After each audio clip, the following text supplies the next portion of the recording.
Welcome to the homestead. If it's your first time, greetings. If it's not your first time, welcome back.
to Home Depot and I rented this vibratory compactor. We're going to set this up in stages. First thing I'm going to do today is flatten all of this. Then I'm going to get out the transit, which I'll show you in just a second here. And we're going to get some measurements to find out where our low spot is, which I'm pretty sure is right here behind me in this corner. But stick around. We're going to get this flattened out, get this compacted, and then we're going to go from there.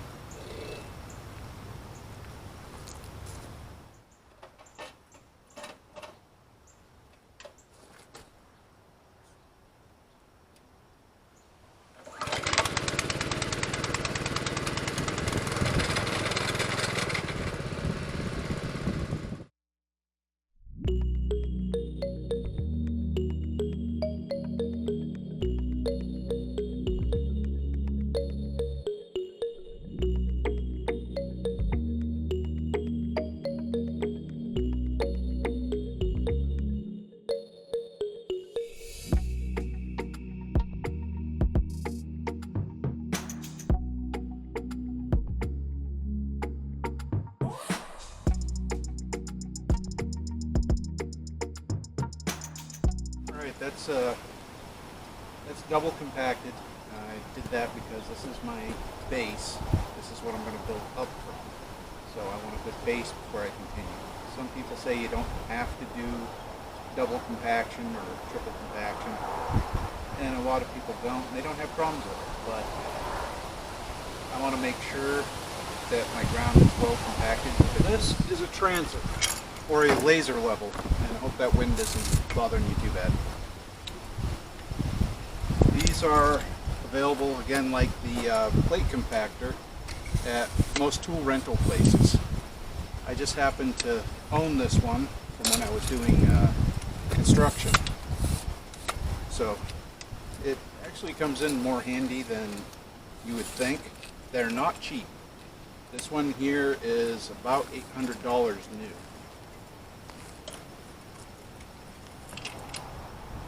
What a transit is, also known as a laser level, it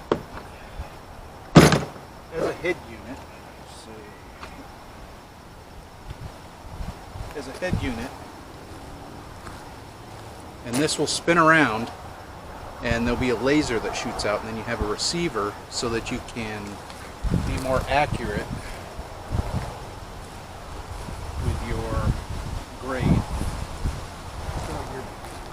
Base doesn't have to be completely level, but it needs to be at least eyeball close.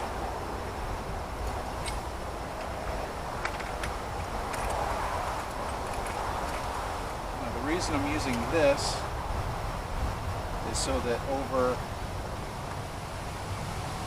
a distance I can see what my actual grade change is. And I got all kinds of other pieces in here. I'll show you those as I use them at a later time. But this is the basic setup. So that's on, that's running. That'll be more than enough for now. So.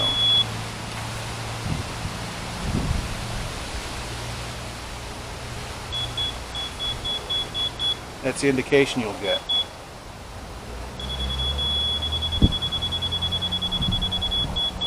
Slow beep is low, fast beep is high, and constant tone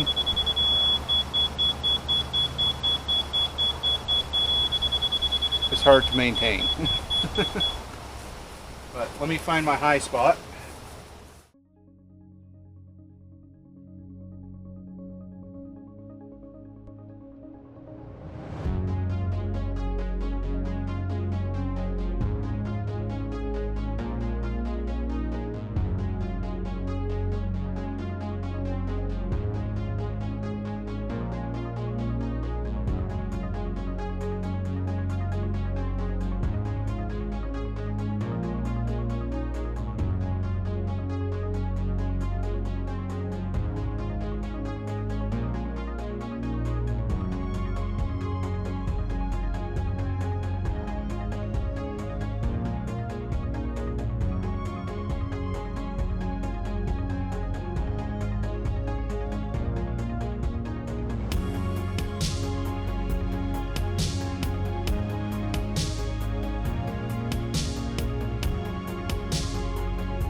Alright, so I found my high spot right off the bat and I have that marked.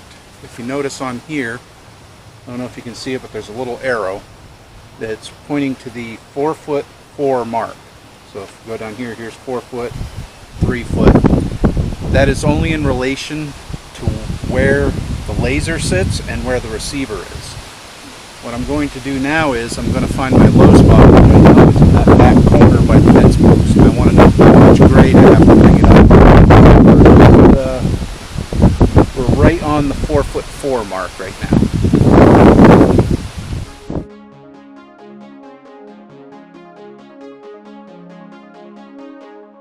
Right there you can see I'm 5'6". Here's the 5 foot mark, and I'm right there just below the 6. So I have almost 14 inches of drop right now on the pad. And according to the building company, they want to have it within 3 inches.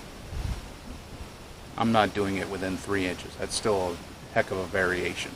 My goal here is over the entire perimeter where the building is going to set. I want to have it within a 1/4 inch, maybe a 1/2 inch. I say 1/2 inch just because I'm using crush and run. I'm not going to be putting sand down. Sand would be to fine tune it. If I use sand, I could probably get within an 1/8 inch of the entire perimeter. But I'm not going to go that far in depth with it. So this is time. There's only one thing left to do. Start moving gravel. Oh. One of the main reasons, let me get back on camera here. One of the main reasons why I figured my low spot, or the lowest spot down there, and how much distance it is because at 14 inches, I don't want to do more than 6 inches of lift before I compact it. So I'm going to go in there, put about 6 inches of gravel in, plate tamp it, put 6 inches of gravel in, plate tamp it, and that will put me right about where I want to be. I say 6 and 6, which is not 14, but this isn't exact.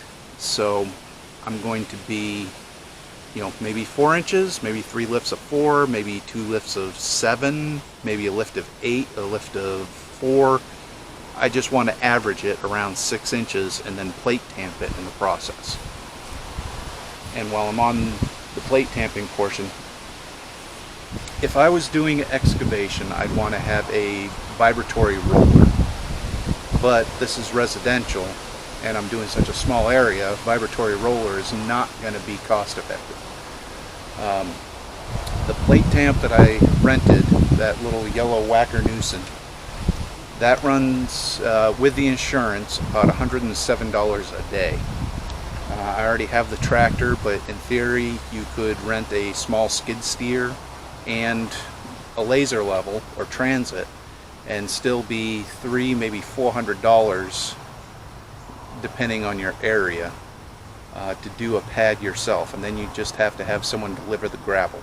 It just so happens that with the business closed, a lot of my equipment like the tractor, my dump trailer, the transit, I have all these left over. I was able to keep them when I closed my business up in 2019. So the homeowner could do this, and they could space it out and save themselves a lot of money. So far I have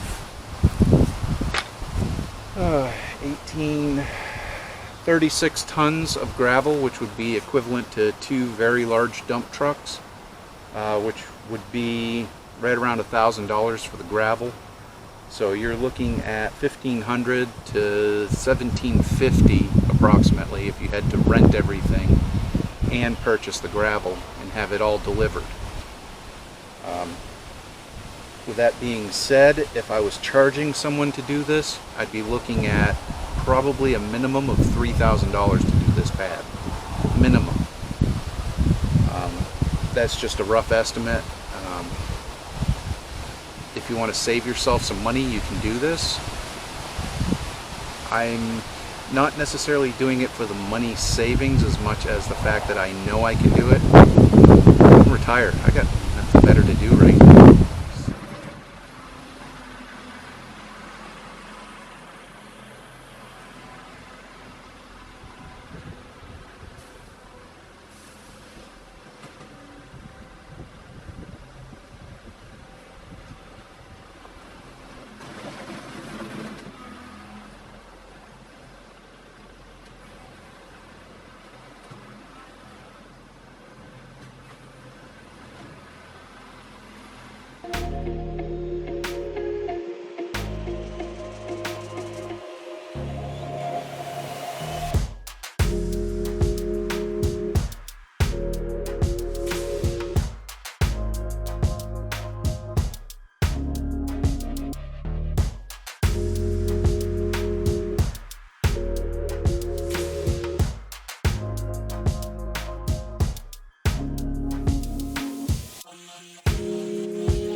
I got it all in. I got it all tamped. Some of it was more difficult than others because the gravel is dripping with water in a lot of cases. Some that can't be helped. It was all really wet. So I'm going to give it a break tomorrow, possibly Monday, depending on how things look. I might water this before I bring in the next couple loads of gravel. I am at my high point. I was 4'2", and now I am at 4'5", so that puts me at 3 inches below the highest part of the driveway, which if I went ahead and put the garage down now and poured it, I'd be about 1 inch below the driveway, so the water would come into the garage. So what I plan on doing is bringing it up another 3 inches to bring it to the same height as the driveway, or same height as, the driveway. So that will be possibly Tuesday. Depending on the weather, I might do it Monday, but that's going to take a lot more time because I'm going to build up about a 1 foot berm, or 3 inches tall, 1 foot entire around the perimeter with my center lines. I'm going to do that because eventually when I pour the slab, I'd like to pour at least 4 inches. So being where I'm at now, if I put 3 inches of gravel in on the perimeter and then come back and set the building on top of it, which is 2 inches, that will give me a total of 5 inches. That'll put me 2 inches above grade, or above the driveway grade, which will prevent the water from coming into the garage. I could, I guess, go another 6 inches, that way I'm sure of it, which I might do. I might just skim coat it with another 3 or 4 inches of gravel and then do my berm, but we'll see what comes about on Monday. Other than that, have a great day, or at least have a day. Have something. Bye.